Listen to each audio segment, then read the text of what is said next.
The day Winifred Talbot turned down her fourth marriage proposal in as many months, she did it so calmly and so completely that the man, a cattle baron named Gerald Hurst, who owned 3,000 acres east of the Cimarron River, rode away from her porch with his hat crushed against his chest and his pride crushed somewhere considerably less recoverable. The year was 1878, and the town of Caldwell, Kansas sat at the very edge of the cattle frontier like a coin balanced on a table, ready to tip either way depending on the mood of the wind. It was a town of dust and ambition, and the particular kind of loneliness that only wide open spaces can manufacture. The Kishom Trail ran straight through its heart, and with it came the drovers, the gamblers, the merchants, the dreamers, and the men who thought a woman like Winifred Talbot might be won through the simple presentation of what they owned. They were all wrong about that.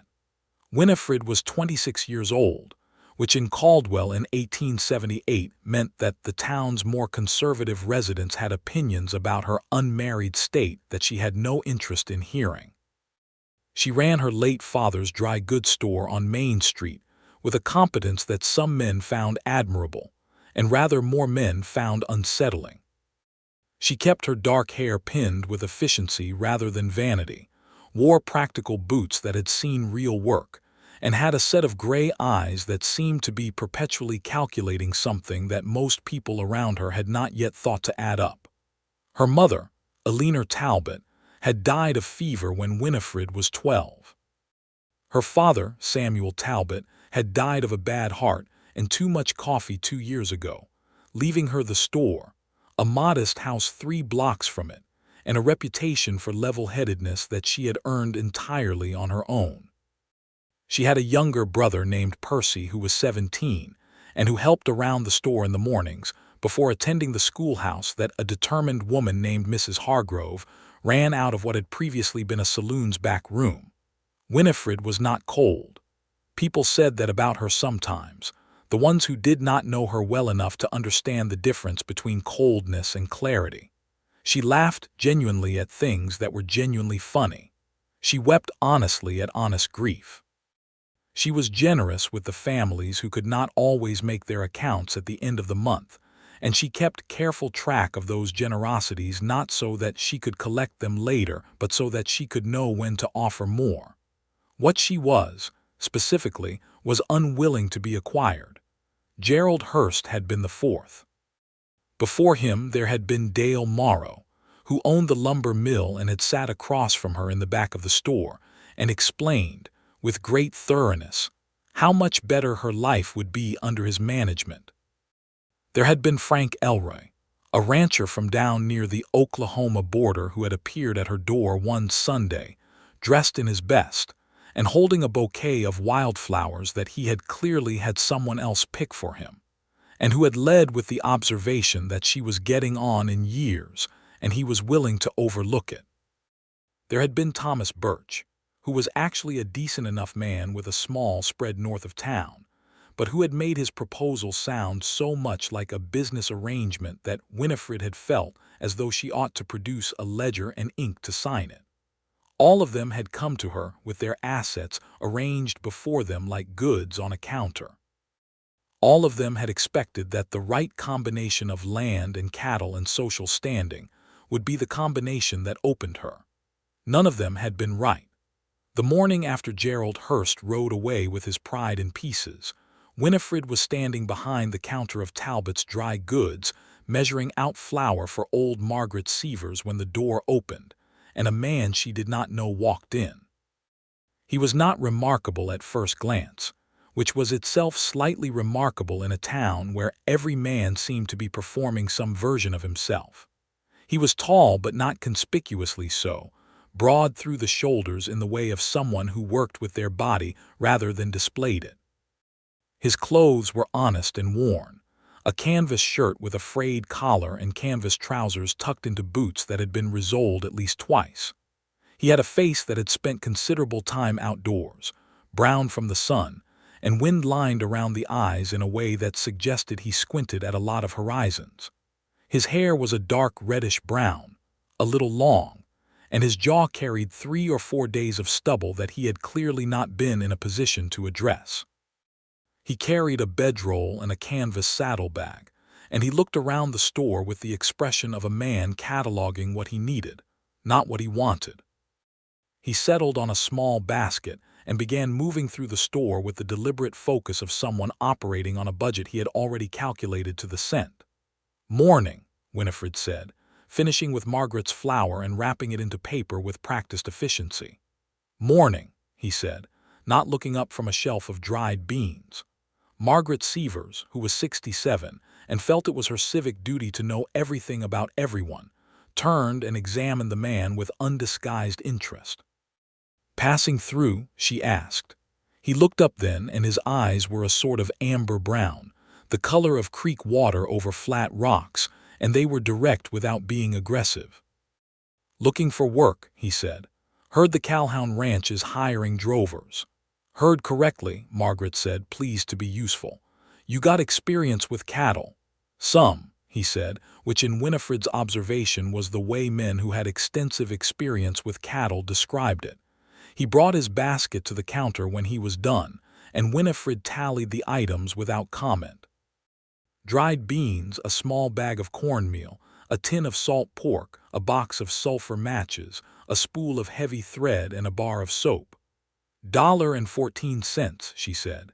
He counted out exact change from a leather pouch, the coins worn smooth from handling. "Thank you," he said, and his voice had a low, unhurried quality, like a man who did not feel the need to fill silence. He was at the door when Winifred said, without entirely meaning to, "Calhoun Ranch is 12 miles north. Road forks at the old oak that got struck by lightning. You want the left fork." He paused at the door and looked back at her, and there was something in the way he did it, not surprised exactly, but attentive, as if he was filing the information away alongside everything else about her. "Appreciate it," he said, and then he was gone. His name was Homer Langston, though Winifred did not know that yet. She found out 3 days later when he came back into the store for another box of matches, having lost his first one to rain on the trail out to the Calhoun spread, and he had introduced himself properly, because his mother had raised him to do so, and old habits outlast everything else in a man. Homer Langston was 28 years old, and had been working cattle drives and ranch labor up and down the stretch of country between Texas and Kansas for the better part of 7 years. He had grown up on a small farm outside of Waco that had never produced quite enough of anything to be comfortable, the son of a man who worked hard and a woman who worked harder, and he had left at 21 when the farm finally gave out to a drought that had no patience for good intentions. His older brother James had stayed, marrying a local girl and taking over the leased acreage, and Homer had gone north because north was the direction the cattle were moving, and cattle needed men to move them. He was not a man of grand ambitions. He did not daydream about owning land the way some of the drovers did, lying around the fire at night spinning territories they intended to carve their names into. He wanted, he supposed, to be useful, to do good work and have it acknowledged as good work, to be somewhere that felt like it belonged to him, even if what he owned there was nothing more than the satisfaction of knowing the job was done right. He wanted, in the quiet place inside him that he rarely opened to inspection, to have someone to come home to. But that was the kind of wanting he had learned not to lean on too hard, because it was the kind that could make a man do something foolish. The Calhoun Ranch hired him, as he had expected they would. William Calhoun was a practical man who recognized capable labor and was not inclined to ask unnecessary questions of it. Homer was assigned to the crew working the northern pastures, a rotation of fence mending and cattle monitoring and general maintenance that suited him well enough. On Saturdays, when the crew rode into Caldwell for their supplies and whatever recreational spending their wages permitted, Homer would stop at Talbot's dry goods because the quality of goods was good and the pricing was fair, and although he did not yet examine this reason too closely, because Winifred Talbot was interesting. She was interesting in the way that certain landscapes were interesting, the kind that looked simple from a distance, and revealed their depth only when you were standing inside them. She was efficient and direct, and she had a way of talking to a person that suggested she was actually listening to what they said rather than waiting for the pause where she could insert her response. She knew her inventory with a completeness that impressed him, could tell you without checking whether she had the grade of sandpaper you needed or whether the order for it was due Wednesday. She made no special effort with him. She did not flirt, did not lean on the counter in a way that might be interpreted as invitation, did not ask the kind of leading questions that some women used to assess a man's prospects. She talked to him the way she talked to everyone, which was to say plainly and without performance, and Homer found this considerably more compelling than decoration would have been. He had been at Calhoun Ranch for about 3 weeks when he walked into the store on a Saturday morning, and found Winifred behind the counter not measuring flour or making entries in her ledger, but sitting completely still with a letter in her hand, and a look on her face that he had not seen there before. It was the look of someone who has just been told something that rearranges the furniture inside them. He was not sure what the correct behavior was. He took a basket and began his round of the store, moving quietly, and when he came back to the counter she had set the letter down and resumed the expression of practiced composure, but there were high spots of color on her cheeks that had not been there before. "Everything all right?" he asked, setting his basket down. She looked at him for a moment as if calculating whether the question deserved an honest answer or a polite deflection. "My brother Percy," she said finally. "He's been offered a scholarship. There is a school in St. Louis." "Proper school, science and engineering." A pause. "It is a very good opportunity." But Homer said she glanced at him with something that might have been surprise that he heard the unspoken word. "But it means he would go to St. Louis in August," she said, "and I would be running the store alone." "You do most of that already, don't you?" "I do," she said, "but Percy lifts things." He found himself almost smiling at that. "I could lift things," he said. "On Saturdays, I mean, if you needed it." She looked at him for a full moment, measuring something. "You do not need to do that," she said. "I know," he said. "I offered." She tallied his goods. 89 cents, she said. And then, with a precision that he recognized as her way of acknowledging something she could not quite fit into a comfortable category, she said, "Thank you, Mr. Langston." It became a Saturday arrangement. On the mornings when the supply wagon came in from Wichita, Homer would arrive early and help Winifred move crates and barrels from the wagon to the storeroom. He never made it more than it was, never tried to shape it into a reason to stay longer than was natural. He would help and they would talk, and he would leave, and on the whole it was the most uncomplicated interaction he had had with anyone in a long time. She told him about her father. Not all at once and not with any particular plan, but in the way that conversations between people who spend comfortable time together tend to migrate toward the things that matter. Samuel Talbot had been a man of books and principles who had come to Kansas in 1866 with genuine optimism about what the territory might become. He had built his store with his own hands, learned the trade from scratch, and had managed to make something honest out of it. He had believed very firmly that his daughter was as capable as any person he had ever met, and he had raised her accordingly, which in 1878 in Kansas was either progressive or eccentric depending on who you asked. Homer told her about the farm outside Waco, about his mother's garden that she kept producing improbable vegetables from dirt that had given up, about his brother James, who had his father's patience and his mother's stubbornness in a combination that was better suited to farming than Homer's own temperament. About the first cattle drive he had made, 18 months on the trail between Texas and Abilene, walking beside 400 head of longhorns through weather that had opinions and terrain that had more, and how by the end of it he had understood something about the particular satisfaction of a journey completed that he had not been able to find anywhere else. They did not touch, not so much as a brushed hand when she gave him his change, because that was not the kind of story they were telling each other yet. But the conversations acquired a warmth and a texture, and a depth that something simpler would not have had, and both of them, privately and in their own language, understood that what was being built between them was something with real weight. The trouble that altered everything arrived in Caldwell on a Thursday in late July of 1878, in the form of a man named Silas Drummond. Drummond was not from Caldwell. He was a land speculator, the kind that had become more common as the range wars were sorting themselves out across Kansas and the surrounding territory. He traveled with two associates who did not appear to have any functions other than physical intimidation, and he had an interest in the building that housed Talbot's dry goods.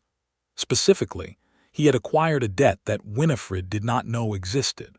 The story, as it emerged over a very unpleasant Thursday morning, was this. Samuel Talbot had taken out a loan in 1875 to expand the store's storeroom and replace a roof section that had been damaged by a particularly vigorous spring storm. The loan had been from the Caldwell Commercial Bank, and Samuel had been making payments against it faithfully until his death. In the months of grief and transition after his death, one of those payments had been missed. The bank had sold the debt to a collection firm in Wichita, which had in turn sold it to Drummond as part of a portfolio of distressed commercial properties along the trail. The amount outstanding was $93, which was, by any measure, a real amount of money but not an impossible one. Drummond, however, was not interested in $93. He was interested in the building, which sat on prime Main Street frontage and which he intended to convert to a saloon, of which Caldwell was experiencing a perceived shortage in his estimation.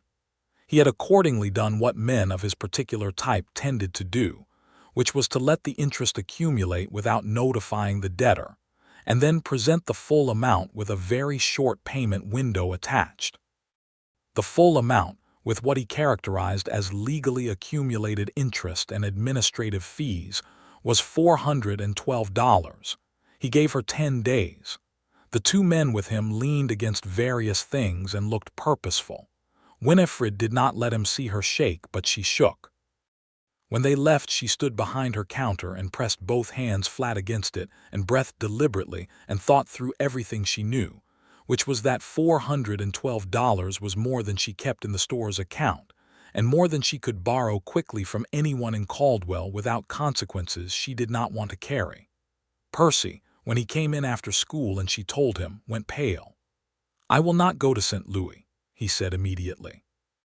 "I can stay and we can—" "You are going to St. Louis," Winifred said, with a finality that ended the conversation before it began. She spent that evening going through her ledgers.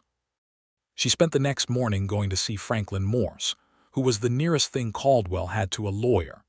He confirmed, with sympathy that was real but useless, that Drummond's claim was likely legal, the original loan paperwork having included provisions that the bank had standard practice of selling distressed debt, and that the interest calculations, while aggressive, were within the range of what courts had upheld. She had 10 days and $412 to find. She was behind the counter the following Saturday, which was 5 days after Drummond's visit, and she was working through the accounts with a focused misery that she was containing inside herself like a fire in a stove, when Homer Langston came in. She had not intended to tell him. It was not his problem, and she did not make a practice of distributing her difficulties to anyone who came within range.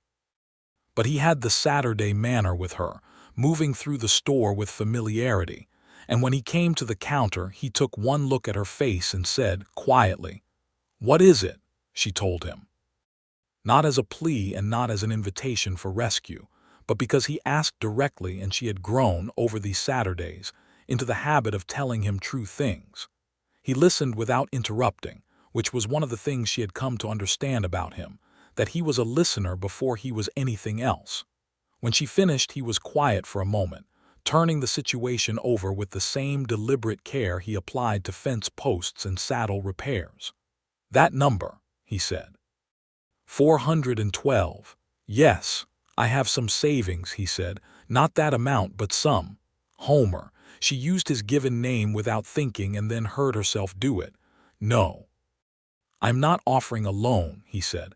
I am telling you what I have, which is about $60 that I have been putting away. I'm thinking out loud about what exists to work with. She looked at him. You have been saving $60. Saving is a strong word for what I have been doing with it, he said. It has been more of a reluctance to spend. There was a silence between them that had something different in it now, something she was not sure how to navigate. I have about 80 in the store account, she said, because he was thinking out loud and so was she now. And I have some in the house. So between everything, perhaps 150, maybe 160. Still 250 short, he said. I know the arithmetic, she said, but without heat. Who in this town would lend it, he said. No one who would not want something significant in return, she said. Hurst offered this morning. Came by before you got here. She paused. He made it clear what the arrangement would involve. Homer's expression did not change exactly, but something behind it went still and flat in a way she noticed. He suggested you could solve one problem by accepting him, he said. He was more delicate about the phrasing, she said, but yes. What did you say? I told him to leave, she said. He left. He did not appear particularly surprised. No, Homer said. I expect he did not. They stood in the store with that information between them and the morning light coming through the front window and the sounds of Caldwell's Saturday commerce going on outside, and Winifred had the sensation that she was standing at a genuine intersection, the kind that happens only a few times in a life, where several roads all become visible at once, and she had to choose which one her feet were actually on. I will figure it out, she said. I always have. I know you will, Homer said, but you don't have to do it alone. She looked at him for a moment. What exactly are you suggesting, Mr. Langston? I am suggesting, he said carefully, that I would like to help, not because you are a woman who needs helping, but because you are someone I have come to care about considerably, and that is my reason, and I am saying it plainly. The directness of it stopped her. She was accustomed to men who dressed their intentions in the language of her own benefit, who told her what she needed and what would be good for her. Homer simply said what he meant without dressing it at all. That is plain, she allowed. I am going to ride to Wichita, he said. There is a man I worked with on the Goodnight Trail 3 years ago, name of Ben Holt. He runs a small freight operation out of Wichita, and he has told me more than once that if I ever needed a steak he would provide it at honest terms. I have never taken him up on it. I intend to now. Homer, I will be back in 4 days, he said. You will still have 6 days after that. This is not your debt, she said. No, he said. It is not. But you are not a transaction to me, Winifred. You are not a problem to acquire a solution to. You are a person I want to help because I want to, and the money, if I can get it, is just money. It can be paid back in any arrangement you find comfortable, or it can be a gift. I leave that entirely to you. She was quiet for a long moment, and in that moment she was doing what she always did, which was to look at things straight on and see them without the distortions that wanting or fearing things put into the view. What she saw was a man who was offering her something without positioning himself above her in the offering, who was not standing over her with his assets arranged between them like a wall, who was simply present at eye level with open hands. 4 days, she said. 4 days, he agreed. He picked up his basket. I will need to buy some provisions for the ride. She could not quite suppress the thing that came to the corners of her mouth then. I will give you the store discount, she said.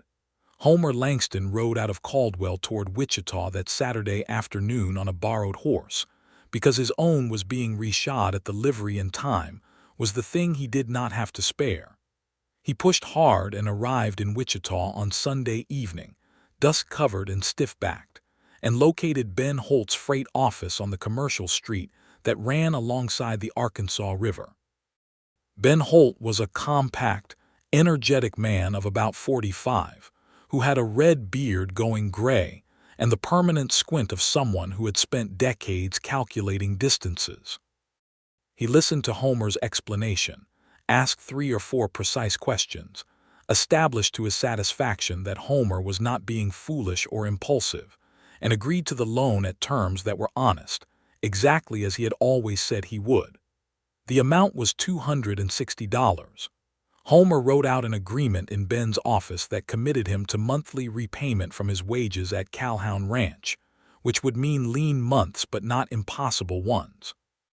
Ben folded his copy and tucked it into his coat and shook Homer's hand and told him, with a grin that was equal parts warmth and teasing, that whatever the woman was like, she must be something. Homer, who was not a man who talked about his interior life to audiences, said she was. He pushed hard on the return trip and rode into Caldwell on Tuesday afternoon with the money in his coat and the feeling of having done something clean and purposeful sitting in his chest like a warm stone. He went to the store directly from the livery. Winifred was there, going through her inventory with the systematic focus she brought to everything. She looked up when he came in, and the relief she felt was visible for exactly one moment before she composed herself again. And that one moment was worth every mile of the road between Caldwell and Wichita. He laid out what he had, her $80 from the store account, his $60 from savings, her household funds which came to $22, and the $260 from Ben Holt. It totaled $422, 10 more than Drummond's demand.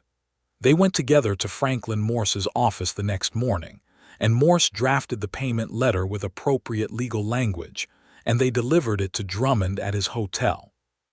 Drummond accepted it with poor grace and the faint expression of a man recalculating his next move, but there was nothing to recalculate. The debt was paid. He left Caldwell on Thursday with his 2 associates, and the building that housed Talbot's dry goods remained exactly where it had always been. That evening, Winifred left Percy in charge of closing up the store and walked out to the northern edge of town, where the road widened and the grass began, and the sky at that hour was doing something spectacular with orange and purple that seemed to belong to a grander canvas than the daily concerns of Caldwell, Kansas. She had asked Homer to meet her there, and he came from the direction of the Calhoun Ranch's bunkhouse, where he had been doing nothing in particular except waiting. They stood in the road and watched the sky perform. "I need to tell you what I am thinking," she said. "All right," he said. "You have not asked me anything," she said. "You helped me and you did not attach a requirement to it." "No," he said, "I did not. 4 men asked me to marry them," she said. "In the last year, good men by some definitions, men with land and money and standing. All of them asked because they believed those things were sufficient reason for me to say yes. Because from where they stood, which was a considerable elevation, they could see clearly that my situation would improve under their management." She paused. "Every single one of them made me feel like an item being appraised." Homer said nothing, listening with his full attention the way he always did. "You did not do that," she said. "You have not once talked to me as if you are assessing my value or presenting your own for my approval. You talked to me as if I was a person you wanted to know, and then when I needed help you offered it without making it a lever." "That is the only way I know to do it," he said. "I know," she said. "That is what I am saying." She turned and looked at him directly, the way she looked at ledgers when she wanted an honest number. "I have feelings for you that I have been examining very carefully, because I am not a careless person." "I know that too," he said, and his voice had gone quiet and careful in a way that suggested he was aware of standing on ground that mattered. "I think," she said, "that I would like to know what you feel, if you are willing to say it." Homer was quiet for a moment, not from uncertainty but from the same care she brought to her own words. "I think about you every single day," he said. "Not in a calculated way, not because I have decided you would be a good arrangement. Because you are the most genuinely interesting person I have ever met, and because when I am near you I feel like I am in the right place, and I have spent 7 years not knowing where the right place was." He stopped. "I would like to court you properly, if you'll allow it, without assumptions about where it leads." She looked at him for a moment longer, and then she turned back to the sky, which had moved from orange to a deep purple rose over the flat horizon. "Yes," she said. I'll allow it. The courtship of Homer Langston and Winifred Talbot was conducted in full view of Caldwell, Kansas, which had opinions about everything and was not shy about sharing them.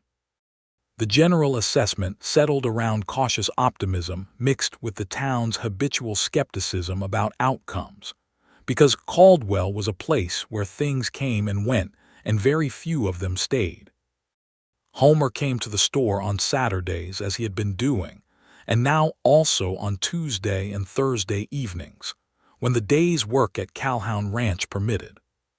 He brought her nothing elaborate because elaborate was not his language, but he brought her a book from the lending cart that had come through on the Wichita supply wagon, a collection of natural history essays that he had thought she might like based on something she had said 3 conversations back about the various rock formations visible from her store's back window. He was right. She read it in 4 days, and they spent an entire Thursday evening discussing it at her kitchen table while Percy, who had by now figured out what was happening and had developed a protective interest in the proceedings, sat in the front room doing his schoolwork with his ears very much open. Percy liked Homer. This was not something he announced directly, because he was 17 and announcements of that kind were not in his vocabulary, but he demonstrated it through the accumulated small behaviors of respect, asking him questions about cattle work and trail conditions and the topography of territory he had passed through, the kind of questions a young man asks someone whose experience he finds genuinely valuable. Winifred noticed and allowed herself to be glad of it.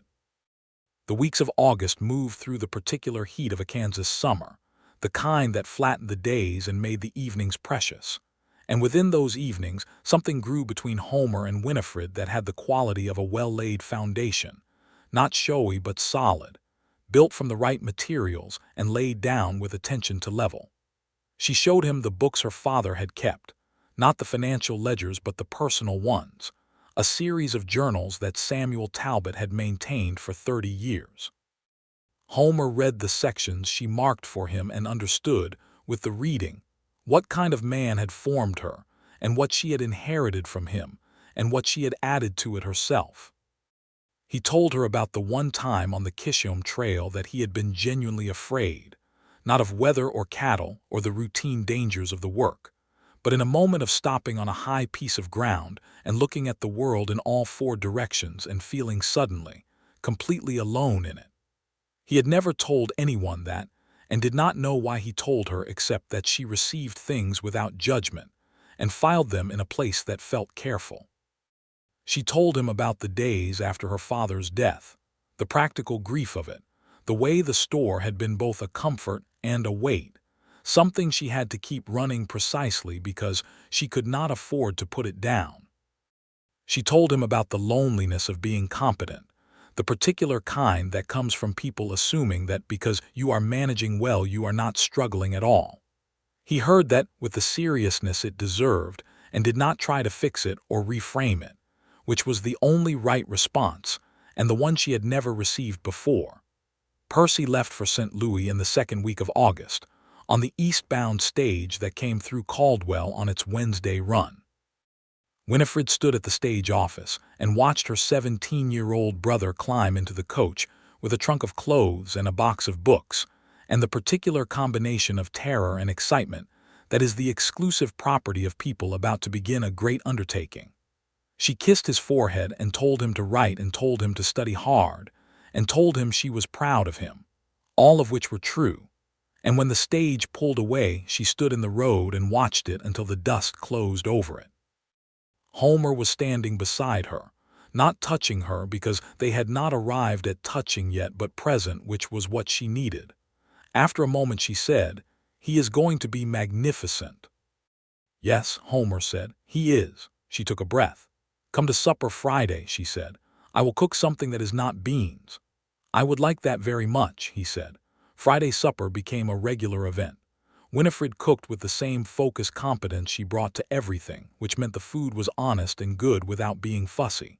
She made venison stew and biscuits, she made corn pudding, she made a dried apple pie that Homer ate a cautious first slice of and then a considerably less cautious second. He brought things from the ranch when he could, eggs or occasionally a portion of roasted pork when the cowhound cook put one on, and they ate at her kitchen table with the lamp between them and talked for hours in the way of people who have found, somewhat to their private astonishment, that conversation with a particular person is the thing they would choose above most other activities.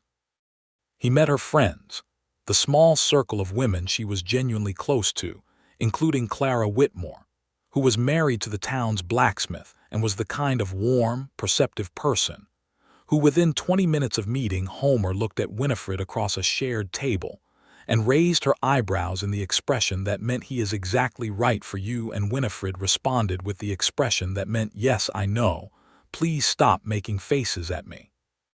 He met Franklin Morse, who gave Homer the particular long assessing look of a man who has been a woman's lawyer for 2 years and intends to ascertain whether this person is worth her time. Homer met the look evenly, and they had a conversation about land law in Kansas that was actually interesting to both of them. And afterward Morse told Winifred that he approved, with the slightly formal manner of a man who understands that his approval was not being solicited, but offering it anyway because he cared about her. The summer moved into September and the sky over Kansas changed its color, going from the white heat of August to a deeper, cleaner blue, and the evenings came earlier and held a coolness that made the world feel like it was settling.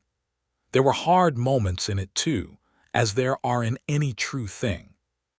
There was an evening when Homer came to Friday's supper later than expected and quieter than usual, and over the course of the meal Winifred understood, without being told, that something had happened at the ranch.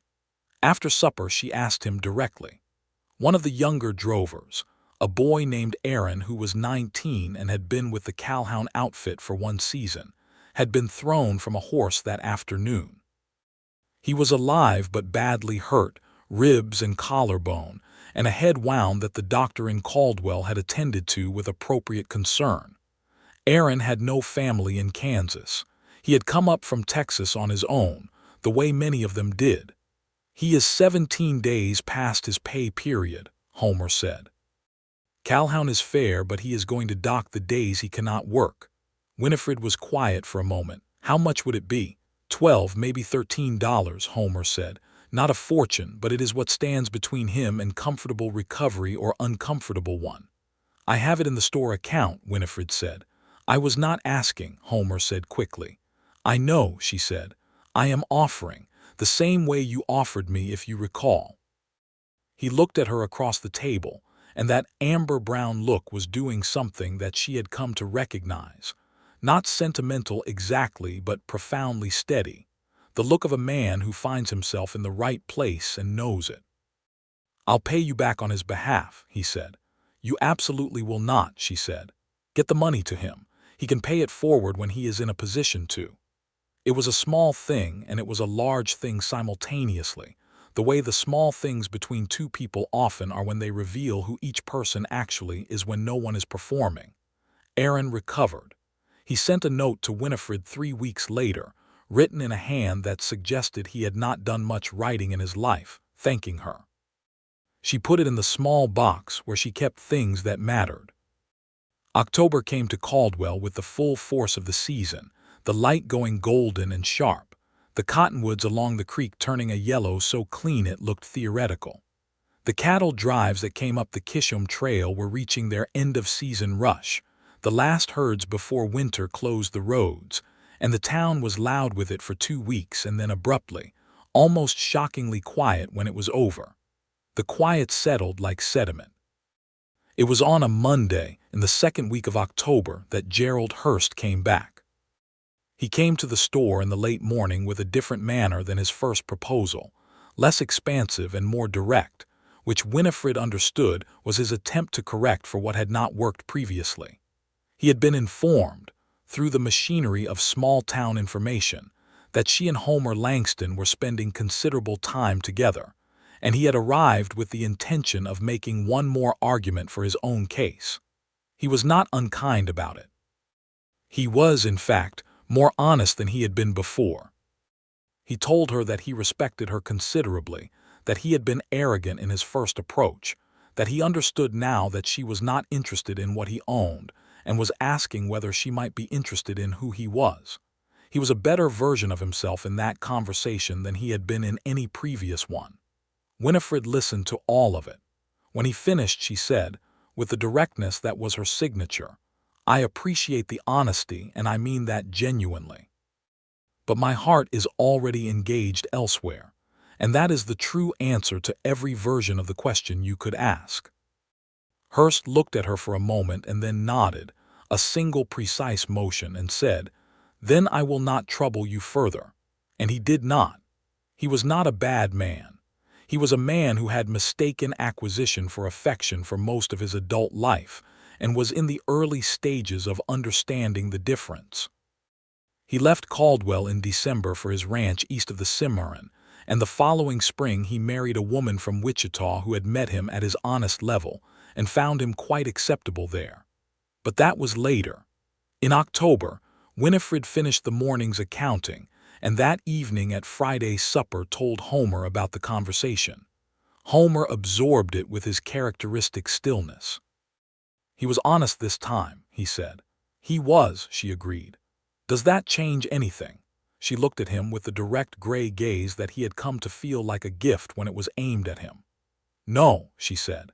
He nodded, and there was something in the set of his expression that she recognized as a man making a decision, not impulsively, but after a period of internal deliberation that had been going on for some time and had just reached its conclusion.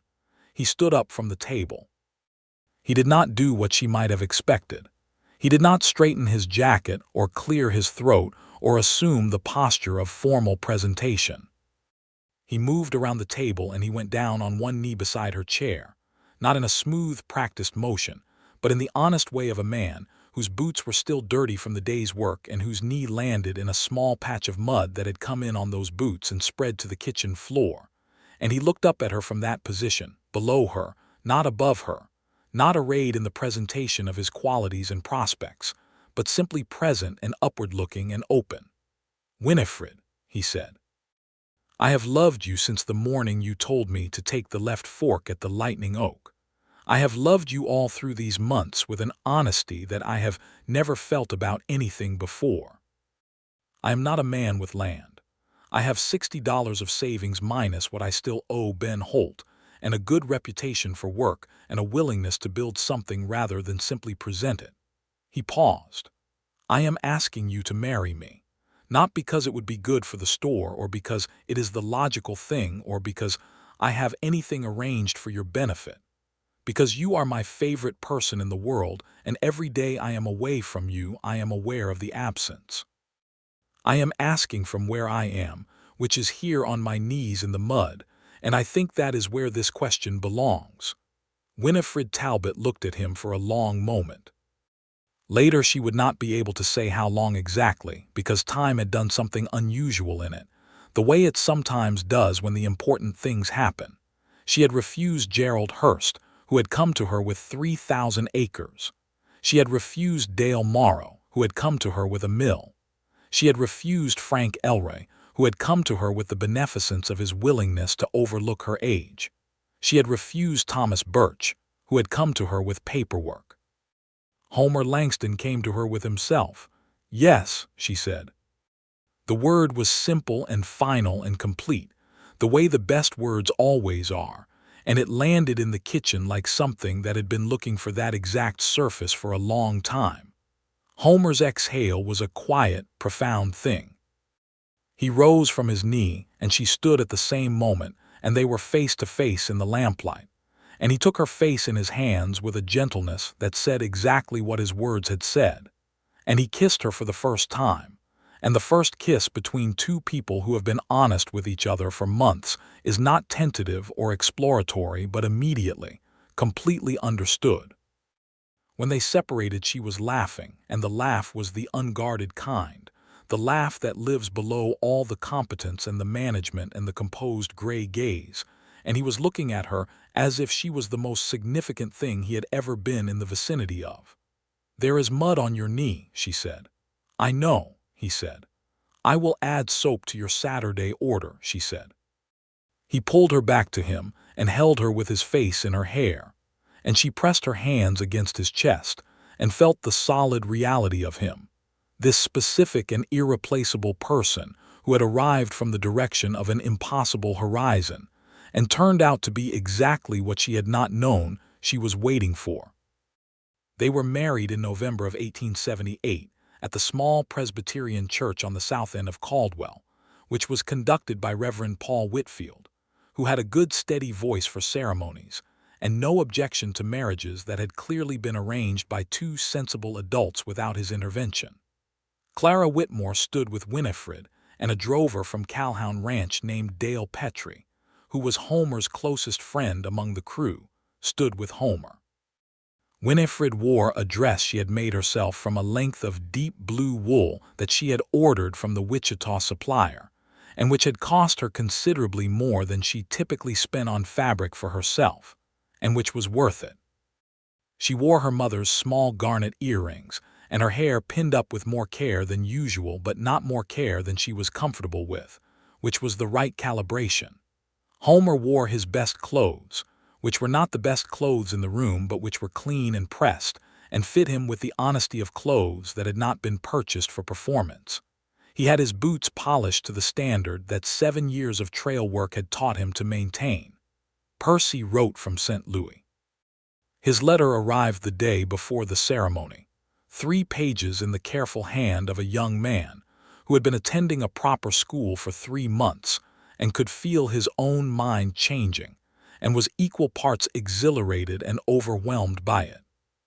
He wrote that Homer was clearly the right man because no one wrong for Winifred would have had the sense to simply ask instead of selling himself, and he sent his love and his wish that he could be there. And Winifred read the letter to Homer at breakfast on their wedding morning, and they both sat in the kitchen of what was about to become their shared house and allowed themselves to be glad about everything. Franklin Morse attended the ceremony and stood in the back with the expression of a man who is satisfied with how something has turned out. Several of the town's residents came, more than the 2 of them had particularly organized for, because Caldwell was the kind of place that understood when something was worth showing up for. After the ceremony and the small celebration at Clara Whitmore's house, where someone had produced a truly impressive amount of food, they walked back to the house that had been Winifred's and that was now both of theirs, through the cold November air, the sky overhead full of stars that over the flat Kansas plain seemed closer and more numerous than anywhere else in the world. "This is your house," Homer said at the front step. "It is our house," she said. "You had better come inside." The winter of 1878 into 1879 was a good one, not in the sense of being mild, because it was not, January arriving with a serious northern cold that kept most sensible people indoors for stretches, but good in the sense of being full of the particular richness that 2 people who have finally found the right person bring to ordinary days. Homer took on work at the Calhoun Ranch through the winter on a reduced schedule, the maintenance and repair work that continued regardless of season, and on the days he was not at the ranch he helped at the store. He was good at it, not in the instinctive way she was, but in the attentive way of a person who pays careful attention to how the person who knows what they are doing does it and applies that observation. He was also, it turned out, better with certain customers than Winifred was, specifically the ones who needed to talk through a problem at some length before arriving at what they actually came in for. He had the patience for that kind of conversation and the genuine interest in other people's situations that made it feel like a privilege rather than a transaction. They learned each other's habits. He was an early riser. She was too, but she required 1 cup of coffee before she could be said to be fully present for conversation, a distinction he noted and respected. She was thorough to the point of being sometimes unable to let a thing go until it was fully resolved. He was more comfortable leaving something partial overnight and returning to it with fresh eyes, and over the winter they found that these tendencies balanced each other rather than creating conflict. He had a tendency to go quiet when he was troubled rather than speak. She had learned to leave that space open rather than fill it, and to be there when he came back from wherever the quiet took him. She realized on a February evening while they were sitting by the stove with books, and the wind was conducting serious business outside, and his boots were by the door, and his coat was on the peg where it had come to live, been this comfortable with another person in her adult life. Not comfortable in the sense of easy or undemanding, because Homer was a person of genuine substance who engaged with things fully and was worth full engagement in return. Comfortable in the sense of right. The sense of a thing that fits because it is the right size and shape, not because it has been forced into a space that was not made for it. She told him this with the directness she always brought to true things. He set down his book and looked at her across the stove's warmth and said, "I used to think that home was a place. 7 years sleeping in bunkhouses and under the stars, and I kept thinking eventually I would find the place that felt like mine. I was looking in the wrong direction." He paused. "Home is you." She reached across and took his hand and held it, and that was the whole conversation, which was the right length for it. In March, a letter came from Percy to say that his studies were progressing, and that he had made friends, 2 in particular. A young man from Ohio who was studying the same course, and a young woman named Harriet who had come to St. Louis from a family that believed in education for women and who had, Percy wrote with the careful circumspection of someone discussing something he was not quite ready to call what it was, a particularly interesting mind. Winifred read this section to Homer, and they exchanged the look of 2 people who are delighted by exactly what is happening in the spaces between those words. Spring came to Caldwell with the full enthusiasm that the plains bring to the season, the grass greening rapidly, the creek running high from snowmelt, the first drives starting to come up from Texas, and filling the town again with noise and movement. Homer went back to full schedule at Calhoun Ranch for the spring work, and the longer days meant less time at home, but the time there was valued with the precision of something known to be limited. One evening in late April, Winifred met him at the door when he came in from the ranch, and there was something in the way she looked at him, the gray eyes holding something new, something that was trying to contain itself and not quite managing. "Sit down," she said.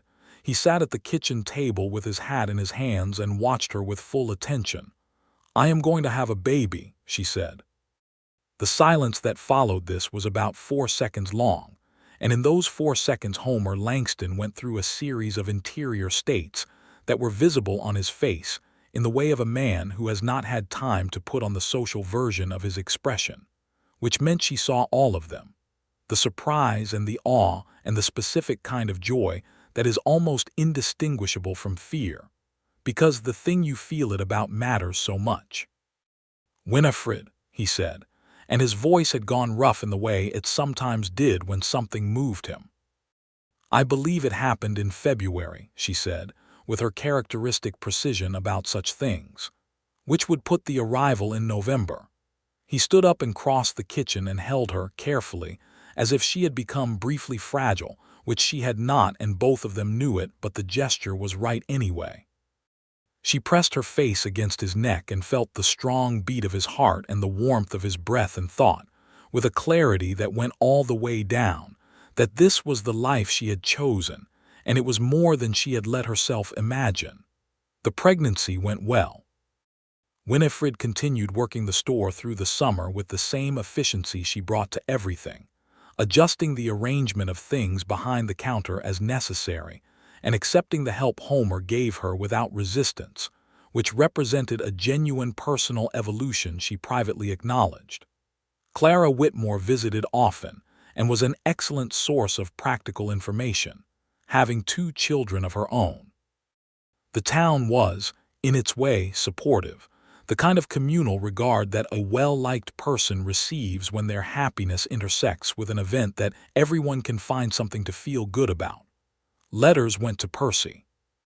His reply was ecstatic in the restrained manner of a young man who had learned to modulate his expressions at a proper school but whose joy was legible between every careful line. He asked all the right questions about Winifred's health and asked Homer to look after her, which Homer read and smiled at and passed back to Winifred and said, "He is going to be an excellent uncle." "He already is," she said. In September, a development occurred at the Calhoun Ranch that changed the shape of things going forward. William Calhoun, who was 63 and whose health had been declining quietly for 2 years, called Homer into his office and made him an offer. Not the offer Homer had expected, which was more seasonal work at the same rate, but a different one entirely. Calhoun's son Robert was taking over management of the ranch, but the northern acreage, a section of approximately 400 acres that Calhoun had acquired years ago and never fully developed, was being offered on a long-term lease to purchase arrangement. Calhoun had watched Homer work for over a year and had the opinion, expressed with the blunt economy of a man who did not decorate his judgments, that he was the most reliable and capable man who had come through his outfit in a decade, and he was prepared to offer terms that a man of Homer's means could actually meet if he was patient about it. Homer came home that evening and sat at the kitchen table across from his considerably pregnant wife and told her what had been offered. Winifred listened to all of it. Then she opened the store ledger that she had carried home, and they sat together for 2 hours going through the numbers with the combined precision of a woman who had been running a business on limited margins for 2 years, and a man who had been calculating resources against needs for 7 years of trail work. It was possible. It would require the lean months to stay lean for several years. It would require the store to continue performing as it had been performing. It would require the debt to Ben Holt to be paid off in the first year, which was achievable, and then those payments redirected toward the Calhoun arrangement. It would require, essentially, the two of them continuing to work as hard as they already worked, which was not a requirement that posed any difficulty since it described what they were already doing. "Do you want it?" Winifred said. Homer looked at the map of the northern acreage that Calhoun had given him, and then at his wife, and then outside where the Kansas evening was doing something golden with the last light. "Yes," he said. "I think I want it very much." "Then let's build it," she said. He reached across the ledger and took her hand, and she squeezed it once, firmly, the way she agreed to things. They signed the agreement with William Calhoun in October, 3 weeks before the baby arrived. Robert Calhoun, who was 26 and had his father's practical temperament without quite yet his depth, witnessed the signing and shook Homer's hand with the genuine goodwill of a man who had grown up watching his father respect the people who worked for him and had absorbed the lesson. On a cold, clear morning in the 3rd week of November, their son was born. He arrived with the particular vigorous announcement of an infant who has made a decision about his own birth and is seeing it through. And Clara Whitmore, who was present along with the doctor, said that he was a fine boy, and Homer, who was in the next room going through the most sustained interior anxiety of his adult life, was allowed in and stood at the side of the bed and looked at Winifred, who was exhausted in the deep way of someone who has done enormous work and done it successfully, and the child in her arms, who was small and red and furiously alive, and completely indifferent to the scale of what he meant to the two people looking at him. "He looks like he has opinions," Homer said. Winifred laughed, which was the exhausted laugh of someone for whom everything was too full for any other response. "He has your ears," she said. "I will not hold that against him," Homer said, and sat on the edge of the bed and put his arm around her and looked at his son with the steady, complete attention of a man taking in something that changes everything. They named him Samuel James Langston. Samuel for Winifred's father, James for Homer's brother in Waco, who was notified by letter the following week, and wrote back in a state of such evident joy that the letter ran to 4 pages, which was exceptional for a man who was not given to long correspondence. Percy wrote from St. Louis, and the paper was slightly wavy in the way that suggests it has been near water at some point, which he did not address directly, but which Winifred held and understood perfectly. He said that Samuel was a wonderful name, and that he intended to be in Caldwell by the following summer without fail. The winter of 1879 into 1880 was different from the previous one. It was fuller and more complicated and more wonderful, in the way of all things that have added a new person to them. Samuel was a vigorous baby who had strong opinions about most things, who ate with determination and slept in the specific phases that seemed designed to keep new parents in a state of perpetual adjustment, and who was, by the time he was 2 months old, regarded by the general population of Caldwell with the warm proprietorial interest of a town that has decided a child belongs to it. Homer worked the northern acreage through the winter in the reduced manner available, beginning the clearing and preparation work on the sections that would eventually be fenced and planted, and helping Winifred at the store with the adjusted schedule that a baby in the house required. They were tired in the honest good way of people doing important work, not the ground-down exhaustion of the years before when she had been carrying things alone, or when he had been moving across the country looking for somewhere to stop. There were days that were hard. There was a Tuesday in January when the store stovepipe iced, and the temperature inside dropped to miserable before Homer got up on the roof in the cold and cleared it, coming back in with ears the color of apples and the expression of a man who has done a thoroughly unpleasant task and is completely satisfied to have done it.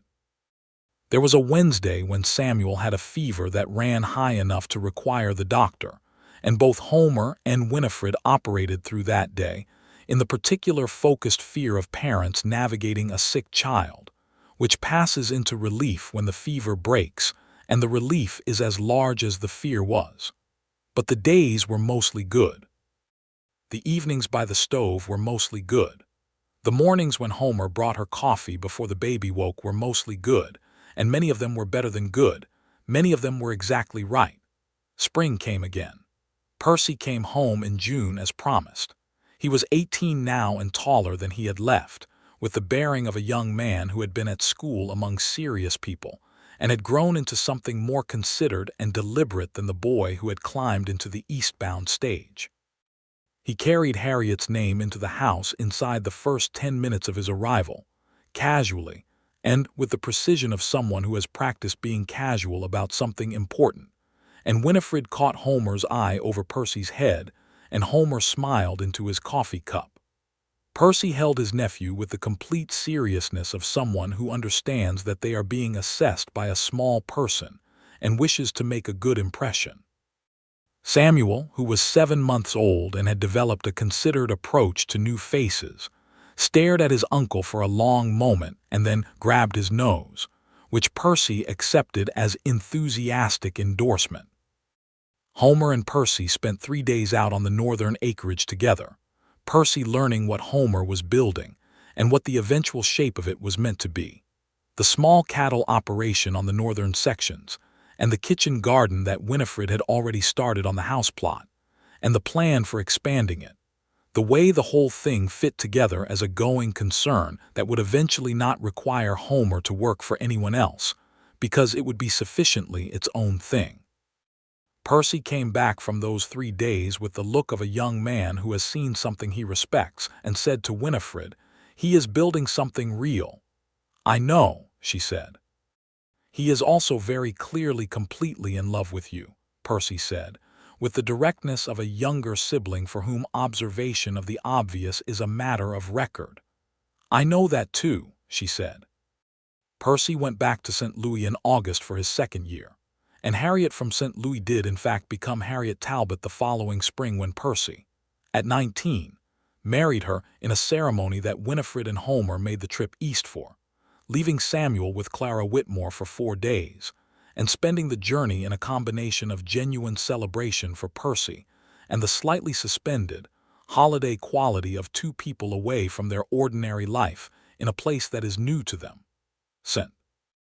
Louis in 1880 was overwhelming in the way of a large city to people from a frontier town.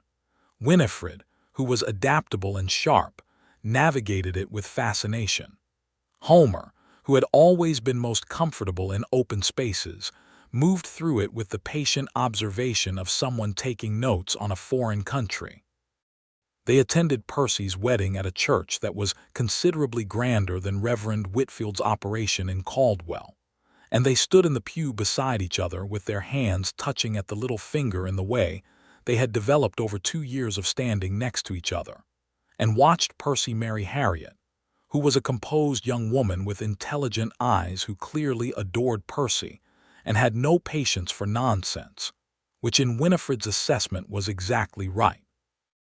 They came home to Caldwell on a Wednesday evening and walked from the stage office to their house, and it was night, and the stars were their Kansas stars, and Samuel had apparently decided that 4 days of absence by his parents was a reasonable grievance, and made his feelings comprehensively known until midnight, at which point he fell deeply asleep on Homer's chest, and Homer sat in the chair by the stove with him there, and looked at Winifred across the room with the expression that said everything, and she looked back the same way. The years settled into their shape. Homer's northern acreage came along steadily, not quickly but well, the way things built with care and consistent attention come along. By 1882, they had a small herd of cattle on the northern sections, 30 head of mixed stock, and the kitchen garden had expanded to a proper kitchen garden and part of a working market garden that Winifred managed with her characteristic efficiency, and which she sold produce from through the store. The store itself continued to anchor everything, Winifred expanding the inventory carefully as the town grew, Caldwell growing with the continued trail traffic and the increasing homestead settlement of the surrounding territory.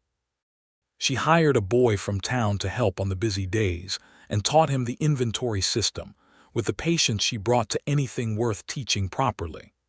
In 1882, they had their second child, a daughter this time, arriving in October with less of the dramatic announcement her brother had made and considerably more of the contemplative quality of a person who has decided to arrive on her own terms. They named her Eleanor Rose, Eleanor for Winifred's mother and Rose because Homer had a feeling about it, and Winifred trusted his feelings about the few things he offered them about. Eleanor was from the beginning a different kind of person than Samuel, quieter where he was vocal, watching where he moved, with the gray eyes of her mother's side, and a focused attentiveness that Winifred recognized as profoundly familiar. Samuel, who was 3 when Eleanor was born, and had achieved the comprehensive confidence of a 3-year-old boy in a household where he was loved, accepted his sister with the proprietary enthusiasm of a child claiming territory.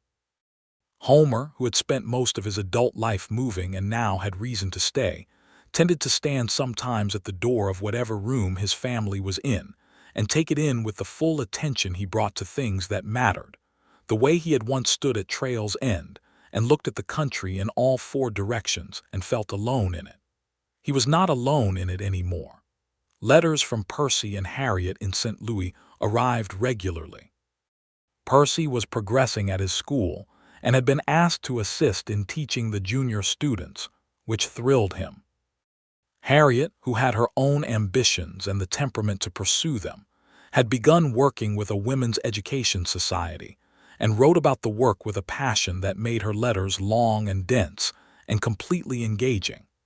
They were good people living a good life, and Winifred took genuine satisfaction in the knowledge that her brother was exactly where he was supposed to be.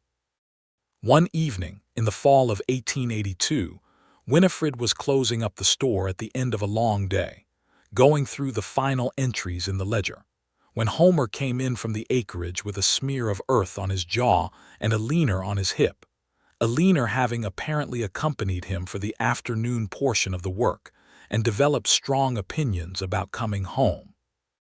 He set Eleanor down on the counter and stood across from Winifred, and she looked up from the ledger, and the October light was going down outside, and the store smelled of coffee and spice and linseed oil and dust, the same smell it had always had, and Eleanor was engaged in a serious examination of a bolt of fabric on the counter's edge. "Good day," she said. "Good day," he said. "Moved the fence on the east section, finished the gate." "Good. And I was thinking," he said, "about the east section. About 4 years ago," he said, about a kitchen floor. She looked at him with the slow recognition of someone locating a memory. You have been thinking about mud. I have been thinking about what happened around the mud, he said, and I have been thinking that I am the most fortunate person I have ever met. She set down her pen. She looked at him across the counter, this man with the reddish-brown hair and the trail-lined eyes and the daughter on his hip and the acre-worn hands and the amber-brown look that was aimed at her with a completeness that she had never once in 4 years of receiving it taken for granted. You have mud on your face, she said. I always have mud on my face, he said. Yes, she said. You always do. She came around the counter and took a leaner from his hip, settling the girl against her own, and reached up with her free hand and wiped the mud from his jaw with her thumb. I thought about that night too, earlier today, she said. I was thinking that I was right. Right about what? That the mud was where the question belonged, she said. That it was the right place for it, not up above me, beside me, or below and looking up. Homer put his hand over hers against his face, the warm, work-calloused hand of a man who had built something with it. I know why I got down, he said. I have thought about it since. I think I knew that you had been looked down at from a position of height for long enough, and I had nothing to offer that was above you. I had nothing to look down from. I just had what I felt, and the honest posture for that was where I was. A leaner, who was a few weeks short of a full year and had no interest in standing still, squirmed in Winifred's arms with purpose. The evening outside was gold and cooling. Take us home, Winifred said. They walked out together into the October evening, the man and the woman and the child, down the familiar street of Caldwell, Kansas, past the blacksmith's where Clara's husband was finishing his day, past the church where Reverend Whitfield was sweeping his steps, past the legal office where Franklin Morse was locking up with his habitual care. Into the early dark of the autumn evening, with the stars beginning in the east and the smell of wood smoke from 100 stoves, and the particular quality of a life that has been built correctly, not quickly or from inherited advantage but from honesty and time and the choice, made clearly and kept faithfully, to do this with this person. Percy and Harriet came to Caldwell for Christmas of 1882, making the westward journey on the railroad that had by now changed the geography of what was possible, pulling into the station that had been established north of town, with the energy of people who have been looking forward to something for months. Percy, who was 20 years old and taller than ever, stepped onto the platform and Winifred walked into his embrace and held her brother and felt the full warm inventory of everything. Their parents' faces, the mornings in the store, the Tuesday they had made the decision about St. Louis in the back of the shop over a letter that changed everything. Harriet held a leaner with the careful confidence of a woman who intends to have children of her own eventually, and is in no hurry but is rehearsing gladly. Samuel subjected Uncle Percy to a thorough interrogation about life in the city that Percy answered with the detailed honesty of a man who knows his nephew deserves accurate information. They ate supper at the big table, all of them, with Clara and her husband and Franklin Morse, who had become, over the years, something like family in the way that certain people in a small community do. The lamp burned in the center of the table, and outside the Kansas winter was clear and cold and star-filled. And inside there was food and laughter, and the particular abundance of people who have worked for what they have and know its value. After the children were in bed, and the guests had gone home and Percy and Harriet had retired to their room, Homer and Winifred sat alone at the kitchen table, with the remains of the evening around them and their coffee cups, and the lamp low and warm. "Do you remember," Homer said, "the first day you told me to take the left fork at the Lightning Oak?" "I remember," she said.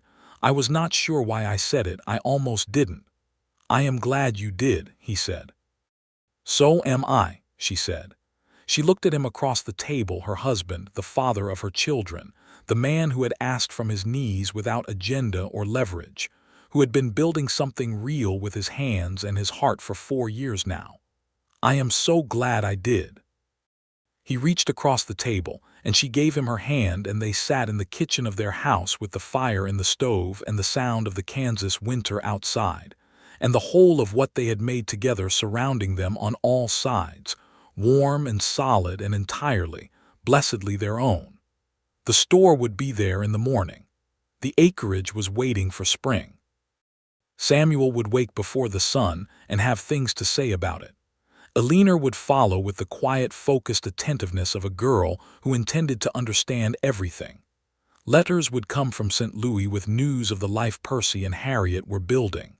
William Calhoun, now retired, would stop by the store on occasion to buy tobacco and tell Homer that he had made the right choice, which he always had. Franklin Morse would continue to look out his legal office window on Friday mornings and watch them walk down the street together, and allow himself the satisfaction of having made correct assessments. Clara Whitmore would remain exactly who she was, and the town would continue to be better for it. And Homer Langston would continue to come home in the evenings with earth on his hands, and the look on his face of a man who knows where he belongs, and Winifred Talbot Langston would be there, in the store or the kitchen, or the yard of the house they shared, managing the things she managed and building the things she built, and they would look at each other with the look of people who have been genuinely honest with each other from the beginning, and found that honesty leads to things that last. 4 years removed from that November kitchen, from the mud on his knee and the lamp between them and the single clear word that had changed both their lives, they sat together at the table with the cold, clean stars burning over Kansas and everything that mattered within reach. And it was enough. It was more than enough. It was the whole of what a life could be when it is built on the right foundation by the right people who found each other on a dirt road leading north toward a lightning-struck oak, and had the sense to stop and speak plainly. In the spring of 1883, the acreage came to its first full year as a going concern. Homer brought in a small profit on the cattle, modest but real, and Winifred put it in the ledger and then put the ledger down and looked at him from across the kitchen table and said, "Your father would have been proud of this." Homer was quiet for a moment, looking at the numbers she had just written. "He worked hard all his life and the land took it," he said. "I used to think that was the lesson, that working hard doesn't mean the land cooperates. And now," she said. "Now I think the lesson was different," he said. "I think the lesson was to choose the right land." She smiled at that, and he watched it happen, the slow transformation of her face when something genuinely pleased her, the shift from that composed gray precision to something warmer and more open. And he thought, as he thought almost every day now, that he was the most fortunate person he had ever met. Samuel came running through the kitchen at the volume of a 4-year-old, with no audience to perform for and everything to announce, trailing a piece of string he had clearly been using for some purpose that had not survived whatever had just happened in the other room. Eleanor, walking with the new confident gravity of a child who has recently mastered her feet, followed him with a look that suggested she had observations about the string. Homer scooped Samuel up in one arm, and the boy immediately began explaining something at high speed and with considerable gesturing, and Winifred picked up Eleanor, and the girl pressed her forehead against her mother's cheek with the proprietary ease of someone who knows exactly where they are. Outside the window the Kansas spring was in full production, the grass vivid, and the sky doing what it always did out here, going up forever in that particular blue that seemed to exist nowhere else. And the road that ran past the front of the house carried the ordinary traffic of Caldwell going about its business, horses and wagons and people walking, the continuous movement of a town on the edge of the frontier that was becoming, incrementally, something more settled and defined. Winifred Talbot Langston, who had refused 4 men who came to her from positions of height, and said yes to one who came to her from his knees in the mud, stood in her kitchen on a spring morning in 1883 with her daughter's forehead against her cheek, and her husband laughing at something their son was explaining, and the whole abundant reality of her life present, and accounted for and fully, finally, completely her own. She looked at Homer over the top of Aliner's head, and he looked back at her over the top of Samuel's.